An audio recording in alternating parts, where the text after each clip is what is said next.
Mukunda jewellers మొట్టమొదటి factory outlet ఇప్పుడు కూకట్పల్లి, కొత్తపేట్, సోమాజిగూడ మరియు ఖమ్మంలో. Welcome to Suman TV. నేను మీ సుమన్ టీవీ నాగ్. కోల్కతా ఇన్సిడెంట్ దగ్గర నుంచి కనుక మనం చూసుకుంటే మమతా బెనర్జీ తీసుకున్నటువంటి ఒక్కొక్క డెసిషన్ కనుక మనం చూస్తే నేషనల్ వైడ్ సీనియర్ పొలిటీషియన్ అని చెప్పేసి చెప్పాలి. ఆ ఇన్ఫ్లుయెన్స్ అంతా ఏ విధంగా ఈ కేసుకు సంబంధించినటువంటి వాటిలో ఎలాంటి ఊహించినటువంటి మలుపులు తిరుగుతూ ఉంది, ఏ విధంగా తీసుకుని వెళ్తున్నారు అనేటువంటి విషయాలు చెప్పడానికి ఒక్కసారి గత చరిత్రను తవ్వుదాం. అంటే ఏం జరిగింది, ఏంటి, ఆవిడంత పవర్ఫుల్ అవ్వడానికి గల కారణాలు ఏంటి, అట్ ద సేమ్ టైం అంత ఇన్ఫ్లుయెన్స్ చేసేంత క్యారెక్టరిస్టిక్స్ ఆవిడలోకి రావడానికి అండ్ దాంతోపాటు ఈ రోజుకి కూడా అక్కడ వెస్ట్ బెంగాల్లో ఆవిడ ఏం చెప్పినా అదే చల్లడానికి గల కారణాలు ఏంటి అనేది సో మనతో పాటు హైకోర్టు అడ్వకేట్ రవీంద్రనాథ్ గారు ఉన్నారు. అది వారి మాటలో అడిగి తెలుసుకుందాం. Hello sir. హాయ్ అండి నాగరాజ్ గారు. No doubt she's very senior politician, 70 years దగ్గరికి రాబోతున్నటువంటి మనిషి. అంత ఇన్ఫ్లుయెన్షియల్ పర్సనాలిటీగా మారి కేసు మొత్తాన్ని మిస్లీడ్ చేసి ఏ రకంగా చూసుకున్నా కూడా ఇప్పటికీ అక్కడి నుంచి కూడా ఒక చిన్న డేటాను కూడా బయటికి రానియకుండా జాగ్రత్త పడేంత స్థాయిలో జరుగుతుంది అని అంటే ఏంటి సార్ ఆ గట్ ఫీలింగ్ ఏంటి? మమతా బెనర్జీ గారు ప్రధానంగా అండి ఇప్పుడు ఆవిడకి వయసు సుమారుగా 70 సంవత్సరాలు దగ్గర పడుతున్నారు. ఈవిడ 1955లో జన్మించారు. 1970లో అంటే 15 ఏళ్ల వయసులోనే ఇండియన్ నేషనల్ కాంగ్రెస్ పార్టీలో జాయిన్ అయ్యారు ఈవిడ. అంటే 15 ఏళ్ళప్పుడే రాజకీయ ప్రవేశం చేసి ఇప్పటికి 2024 అంటే సుమారుగా అదొక 70 సంవత్సరాల్లో 15 ఏళ్ళు తీసేశారనుకోండి, సుమారుగా 55 సంవత్సరాల పాటు ఆవిడ విస్తారమైన అపారమైన రాజకీయ అనుభవం. అంతటి రాజకీయ ధురంధరాలు బహుశా ఎక్కడ ఉండకపోవచ్చేమో బహుశా మన రాష్ట్రాల్లో ప్రెజెంట్ లైవ్లో ఉన్నటువంటి వ్యక్తులు. అంటే రాజకీయ సన్యాసం తీసుకోకుండా ప్రెజెంట్ రాజకీయాల్లో ఇంకా తన రాజకీయాలను చూపిస్తున్నటువంటి వ్యక్తిగా మమతా బెనర్జీ గారు నెంబర్ 1 పొజిషన్లో ఉంటారు. మొట్టమొదటి ముఖ్యమంత్రి, మహిళా ముఖ్యమంత్రి కూడా ఈవిడే. అంటే నేను చెప్పాను కదా, 15 ఏళ్ళప్పుడే ఈవిడ కాంగ్రెస్ పార్టీలో జాయిన్ అవ్వడం, అక్కడి నుంచి ఒక్కొక్క మెట్టు ఎక్కుకుంటూ కాంగ్రెస్ పార్టీని బీటౌట్ చేశారు. అట్ ద సేమ్ టైం 34 సంవత్సరాల పాటు ఆ వెస్ట్ బెంగాల్ని వామపక్ష పార్టీలు సిపిఐ సిపిఎంలు కూడా పరిపాలిస్తుంటే వాళ్ళని ధీటుగా ఎదుర్కొని తన తృణమూల కాంగ్రెస్ పార్టీని స్థాపించి అందులో కీలక నేతగా ఎదిగి తను పూర్తిగా ముఖ్యమంత్రిగా తను శాసించడం అనేది చిన్న విషయం కాదండి. ఇప్పుడు నిన్న జరిగిన సంఘటన బహుశా ఆవిడకి ఒక పీనట్ కావచ్చు. Exactly it's a peanut. ఆవిడకి ఎన్నో సంఘటనలు చూసింది. ఒకటి ముఖ్యంగా 2006, 2007 ఈ టైంలో మహా ఉధృతంగా జరిగిన ఒక ఉద్యమం అండి, ముఖ్యంగా సింగూరు ఉద్యమం. ఆ సింగూరు ఉద్యమం ఏంటంటే టాటా మోటార్స్ వారు, మీకు అందరూ తెలుసు, అక్కడ టాటా వాళ్ళు ఒక కారు తయారు చేద్దాం నాకు తీసుకొచ్చారు ఇన్ ద ఇయర్ ఆఫ్ 2006లో. టాటా మోటార్స్ వారు 2000 ఎకరాలు అడిగినప్పుడు అప్పటి నుండి సిపిఎం పార్టీలో ముఖ్యమంత్రి గారు ఈ సింగూరు అనే ప్రాంతంలో ల్యాండ్ అలాట్ చేయడం జరిగింది. అప్పుడు ఇట్లాంటి ప్లాంట్ మనకు అవసరం లేదు, ఈ రైతులు ఇంపార్టెంట్, ఇక్కడ రైతులు ల్యాండ్ కోల్పోతున్నారు, సో భూమి హక్కులు కోల్పోతారని చెప్పి వీళ్ళకి ఎగనిస్ట్గా ఒక ఉద్యమం తీసుకొచ్చారు, సింగూరు ఉద్యమం. ముఖ్యంగా మమతా బెనర్జీ గారి యొక్క లైఫ్లో చాలా ఉద్యమాలు ఉన్నాయి, ఇది ప్రధాన ఉద్యమంగా చెప్పుకోవచ్చు ఈ సింగూరు ఉద్యమాన్ని. మొత్తానికి కొన్ని రోజుల పాటు తిండి తిప్పలు లేకుండా కొన్ని వేల మంది రోడ్ల మీద బైఠాయించి వాళ్ళ తరపున అహోరాత్రులు శ్రమించి ఆ సింగూరు ప్లాంట్లో ఏదైతే ఈ టాటా వాళ్ళు 2 years పాటు వారు జరిగిందండి. 2 years పాటు చివరికి టాటా వాళ్ళు ఇంకా ఈమె యొక్క దాడిని తట్టుకోలేక అక్కడి నుంచి సూరత్కి వెళ్ళిపోయారు. అక్కడి నుంచి ఈ టాటా ప్లాంట్. నెంబర్ 2 నందిగ్రామ్లో జరిగింది. 2007లో జరిగింది నందిగ్రామ్. ఇది కూడా ఒక ఇండోనేషియన్ కంపెనీ, హెబిట్ అన్నటువంటి ఒక ఇండోనేషియన్ కంపెనీ ఎస్టాబ్లిష్మెంట్ అంటే SEZ అప్పుడే స్టార్ట్ చేశారు, స్పెషల్ ఎకనామికల్ జోన్ అన్నది. అప్పుడే మనకు ఆంధ్రాలో కూడా రాజశేఖర రెడ్డి గారు అదే టైంలో ఇక్కడ స్టార్ట్ చేయడం జరిగింది. స్పెషల్ ఎకనామిక్ జోన్ అంటే ప్రత్యేక ఆర్థిక మండళ్ళు, అంటే లాంగ్ స్కేల్ అంటే పెద్ద స్కేల్లో ల్యాండ్స్ ఎక్విజిషన్ చేసుకొని రాబోయే సంవత్సరాలు ఎప్పటికైనా కంపెనీస్కి ల్యాండ్ అలాట్ చేసే ఉద్దేశంతో ప్రత్యేక ఆర్థిక మండలను ఏర్పాటు చేస్తే అట్లాంటి SEZ నందిగ్రామ్లో కొన్ని వేల మంది రైతులు కోల్పోతున్నారని చెప్పి రైతులకు సపోర్టుగా ఆవిడ పెద్ద ఉద్యమాన్ని తీసుకొచ్చారు. అది నందిగ్రామ్ ఉద్యమం. అది కూడా అప్పట్లో పెద్ద సంచలనం అనమాట. ఈ 2 ఉద్యమాల తర్వాత ఆవిడకి ఒక పేరు కూడా మార్చారు. ఆవిడకి రైతు తల్లి అంటారు, ఆవిడ మట్టి తల్లి అంటారు, మట్టి మనిషి అని ఒక పేరు కూడా బిరుదొచ్చింది ఆవిడకి. ఈ 2 ఉద్యమాల ఫలితమే ఆవిడ 2011లో టీఎంసీ పార్టీ అధికారంలో రావడానికి కీలకమైనటువంటి విషయం అయింది. ఎందుకంటే అప్పటి వరకు టీఎంసీ పార్టీ, ఇది 1997లో స్టార్ట్ అయినప్పుడు కూడా టీఎంసీ పార్టీ చాలా ఒడిదుడుకులు ఎదుర్కొంది. తర్వాత వచ్చే 2099లో స్టార్ట్ అయింది. 2001లో వచ్చిన ఎలక్షన్స్లో కూడా తృణమూల కాంగ్రెస్ పార్టీ ఓడిపోయింది, నామరూపాలు లేకుండా ఓడిపోయింది అప్పుడు ఆ పార్టీ. అటువంటి సందర్భాల్లో ఈ 2 ఉద్యమాలు ఆవిడకి, అంటే నేను ఎందుకు ఈ విషయం చెప్తున్నానంటే ఒక ఉద్యమాలు ఎలా చేస్తారు, ఉద్యమాల యొక్క మనస్తత్వాలు ఎలా ఉంటాయి, వాళ్ళ సైకాలజీ నేను చెప్తున్నా అండి, వాళ్ళు ఏ రకంగా ఆలోచిస్తారు, అటువంటి ఉద్యమాలు ఎట్లా లేపాలి, ఎట్లా తొక్కేయాలనే విషయంలో మమతా బెనర్జీ గారు చేసినటువంటి పాత్ర అమోఘం. ఆ ఉద్యమాల పేరు పెట్టుకునే తృణమూల పార్టీ కాంగ్రెస్లో ఆవిడ చీఫ్ మినిస్టర్ అయ్యారు. సో ఆవిడకి ఉద్యమం యొక్క నేపథ్యం తెలుసు, ఉద్యమం యొక్క పరిస్థితులు పూర్తిగా తెలుసు. అయితే ఇక్కడ వీళ్ళు అంటే నేను కొద్దిగా టాపిక్ నుంచి కొద్దిగా చేంజ్ పక్క వస్తున్నాను నాగరాజు గారు. విషయం ఏంటంటే భారతదేశంలో ప్రధానమైనటువంటి నగరాలైనటువంటి ఢిల్లీ, కలకత్తా, మనం చిన్నప్పుడు దూరదర్శన్లు చేసినప్పుడు కూడా ఉష్ణోగ్రతలు చెప్పేటప్పుడు కూడా ఢిల్లీ, ముంబై, కలకత్తా, చెన్నై ఈ 4 ప్రాంతాలు చెప్తారు ఎప్పుడు కూడా. అంటే ఇవి ప్రధాన నగరాలు ఒకప్పుడు. అవును.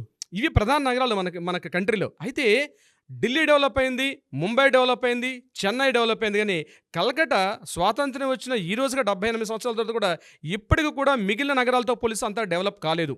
దానికి కారణం ఏమిటంటే మార్క్సిస్ట్ పార్టీ యొక్క విధానం ఏమిటంటే వీళ్ళు కొత్త సంస్థల్ని, కొత్త కంపెనీస్ని వీళ్ళు ఎంకరేజ్ చేయరు. వీళ్ళు అంటే ముఖ్యంగా ఈ పెట్టుబడిదారీ వ్యవస్థని వ్యతిరేకించే పార్టీలు ఇవన్నీ కూడా మార్క్సిస్ట్ పార్టీలు.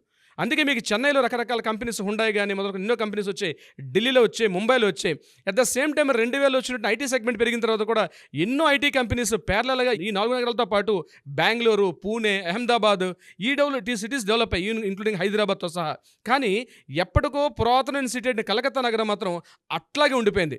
దీనికి కారణం మమతా బెనర్జీ గారి మార్క్సిస్ట్ పార్టీ తర్వాత ఎప్పుడైతే తృణమూల కాంగ్రెస్ పార్టీ ఏర్పాటైందో ఈవిడ కూడా మారుతున్న కాలానికి అనుగుణంగా మారకుండా ఇంకా పాత దాన్ని ఏమంటారంటే బూజు పట్టినటువంటి ఆ పాత పెట్టుబడిదారీ విధానాన్ని వ్యతిరేకిస్తూ ఇంకా అలా ఉండిపోవడం వల్ల ఇప్పటికీ కూడా వెస్ట్ బెంగాల్లో పేదరికం, పూర్తిగా అంటరానితనం, పూర్తిగా అస్పృశ్యత, నిరంకుశత్వం, సరైన విద్య, వైద్య విధానం లేక ఇప్పటికి కూడా వెస్ట్ బెంగాల్లో నాగరాజు గారు చాలా వెనుకబడి ఉంది మిగిలిన రాష్ట్రాలతో పోలిస్తే. ఇప్పటికి ఎక్కడో ఉండాల్సినటువంటి మహానగరం కలకత్తా మహానగరం. అంటే ఈవిడ సరైన టైంలో సరైన డిసిషన్ తీసుకోవడం వల్ల సరైన మార్పులు ఎప్పుడు వచ్చింది? 2011లో ఈవిడ చీఫ్ మినిస్టర్ అయ్యారు. ఫస్ట్ టైం 2011లో ఏది ఇప్పుడు నేను చెప్పిన సింగూరు ఉద్యమం కానీ లేకపోతే నందిగ్రామ్ ఉద్యమాల తర్వాత ఈవిడ 2011లో ఫస్ట్ టైం సీఎం అయ్యారు. ఈవిడ మీద చాలా హోప్ పెట్టుకున్నారు లోకల్ ప్రజలందరూ కూడా. కానీ ఈవిడ పెద్ద మార్పు ఏమీ లేదండి. ఇంకా ఆ బూజు పట్టిన విధానాలను పట్టుకునే ఈవిడ ఇంకా అప్పటికి అలానే ఉన్నారు. ఇంకా మారుతున్న కాలానుగుణంగా మారలేదు. ఎగ్జాంపుల్ ఇప్పుడు మన హైదరాబాద్, ఆంధ్రప్రదేశ్ తీసుకుంటే ఒక్కసారి మనకి 2000 తర్వాత వచ్చినటువంటి ఈ ఐటీ సాఫ్ట్వేర్ సెగ్మెంట్ని చంద్రబాబు నాయుడు గారు కానీ, ఆ తర్వాత వచ్చిన కేసీఆర్ కానీ, ఆ తర్వాత వచ్చిన రాజశేఖర రెడ్డి కానీ ఒక్కొక్కరు దాన్ని ముందుకు తీసుకెళ్లారు. ఇప్పుడు 2000 తర్వాత వచ్చినట్టు మార్పులు ఏమైంది? ఇటు మన ఆంధ్రప్రదేశ్లో హైదరాబాద్ కానీ డెవలప్ అవడానికి కారణం అంటే తర్వాత వచ్చిన పార్టీలో సీఎం అందరూ కూడా సరే పార్టీ విధి విధానాలు పక్కన పెడితే తమ వంతు ఒక కృషి చేసుకుంటూ మొక్కకు నీళ్లు పోసుకుంటూ వెళ్ళారు.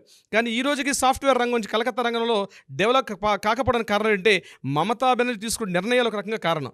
ఇప్పటికి కూడా అస్పృశ్యత, నిరంకుశత్వం, విద్య, వైద్యం బాగా వెనుకబడినటువంటి ఒక కలకత్తా నగరం ఇప్పటికి కూడా ఉంది. కానీ వాళ్ళలో పేట్రియటిజం మాత్రం ఇప్పటికే తగ్గకుండా అదే స్థాయిలో ఉంది. అయితే మమతా బెనర్జీ గారి విషయానికి వచ్చినట్లయితే తను ఉద్యమాలు చేసే వాళ్ళ యొక్క ఇప్పుడు నేను చెప్పినట్టుగా ఈ ఉద్యమాలు చేసే వాళ్ళ యొక్క మైండ్ సెట్లు ఎట్లా ఉంటే ఆవిడకి బాగా తెలుసు ఈ విషయంలో. 2006 ఆ ప్రాంతంలో ఈ బరిహిసెట్ దగ్గర మత ఘర్షణలు బాగా పెరిగాయి.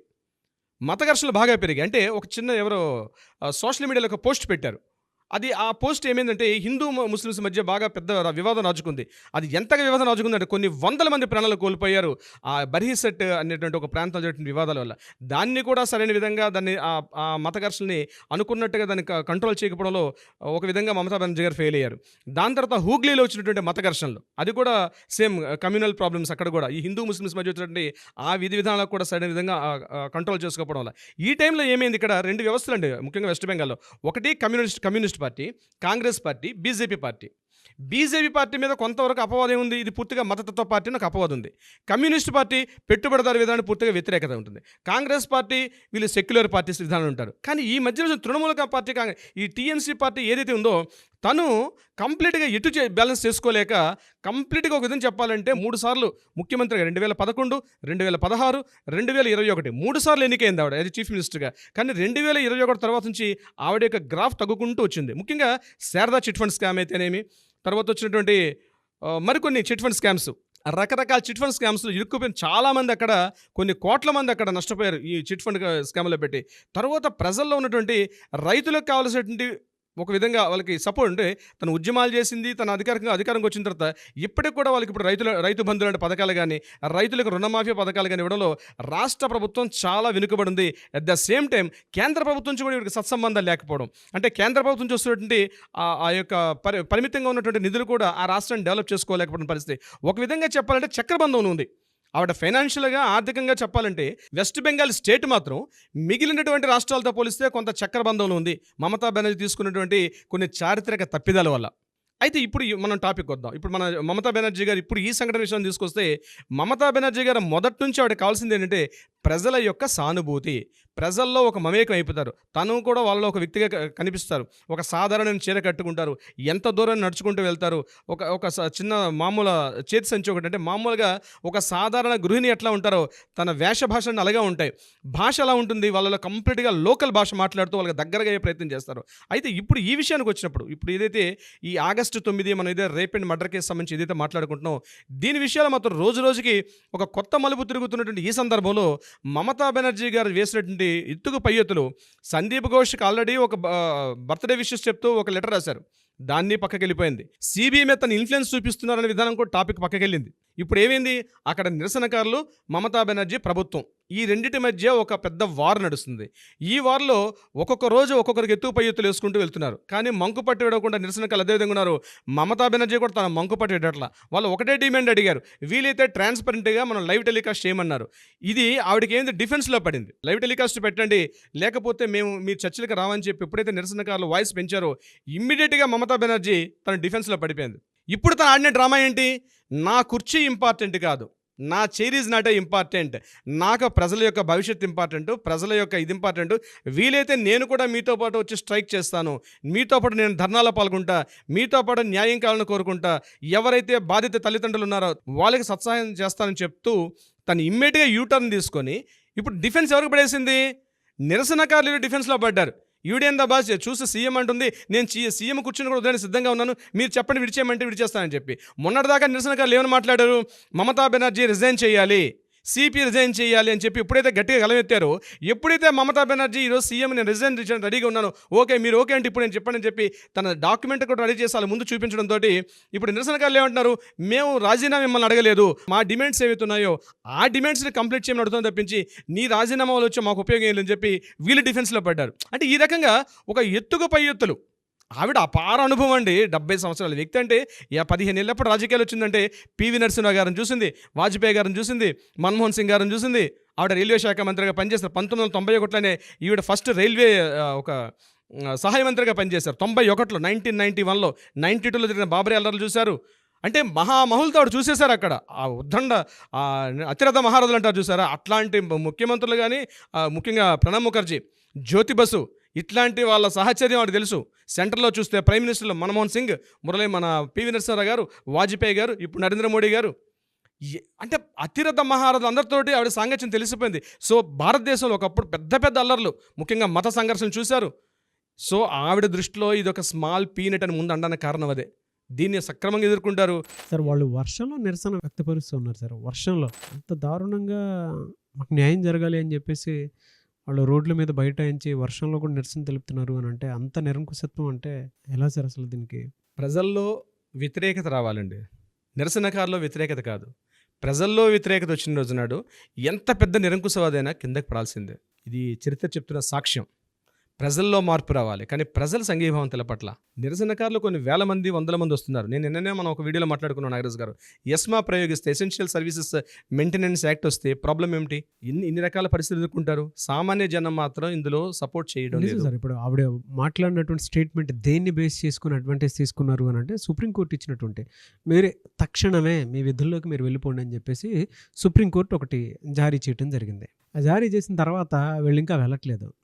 ఆవిడ చాలా తెలియక ఏం చేశారు, ఓకే వీళ్ళు ఎలాగో నేను చెప్పినా వినరు, ఓకే నేను ఎలాగో చెప్పినా వినరు, ఫస్ట్ నేను కూడా సంధికి వచ్చాను, వాళ్ళ కాళ్ళబేరానికి వెళ్తే వాళ్ళు నన్ను చీకొట్టారు, అటు కోర్టుని చీకొట్టారు, ఇటు నన్ను కూడా చీకొట్టారు అని చెప్పేసి బయట ఒక పబ్లిసిటీ వచ్చేస్తుంది దానికి సంబంధించింది. సో అలాంటి వ్యక్తులతోటి మేము కూర్చొని మాట్లాడినా విన్నప్పుడు మేము as a local body government మేము చేయాల్సింది మేము చేస్తాం, కోర్టు చేయాల్సింది కోర్టు చేస్తాం అని చెప్పేసి మొత్తం డైల్యూట్ అయిపోద్ది కదా ఒకటేసరి. ఎగ్జాక్ట్లీ జరిగే అవకాశం ఉందండి. సుప్రీంకోర్టు మీద అయితే ఎవరికైనా సరే ఒక నమ్మకం అనేది ఉంటుంది. దాంతోపాటు ఆ రెస్పెక్ట్ని అందరూ కూడా డెఫినెట్గా గౌరవిస్తారు. అది ఉంది కాబట్టి we want justice, we demand justice. రేపు మంగళవారం వచ్చేటువంటి రోజు ఏం జరుగుతుంది ఏంటి అనేది మాత్రం దీని మీద కొలిక్కొచ్చే అవకాశం అయితే డెఫినెట్గా ఉంటుంది. అండ్ ఆవిడకు ఉండేటువంటి రాజకీయ ఎత్తుగళ్ళు ఏమున్నా సరే దేశం మొత్తం సాక్ష్యంగా చూస్తూ ఉంది. మీరు ఇందాక ఒక మాట అన్నట్టు సార్, ఒక చిన్న అగ్గిపుల్ల అడవి మొత్తాన్ని కాల్చేసినట్టు ఒక్కొక్క మూమెంట్ డెఫినెట్గా దీనికి సంబంధించింది అయితే వస్తుంది sir. There is no doubt. Social మీడియాలో ట్రెండ్ చేసినా సరే దీనికి న్యాయం జరిగేలా మాత్రం డెఫినెట్గా జరుగుతుంది. Maybe sir. థ్యాంక్ యూ అండి. Thank you so much Ravindranath garu. Thank you so much Nagaraj గారు.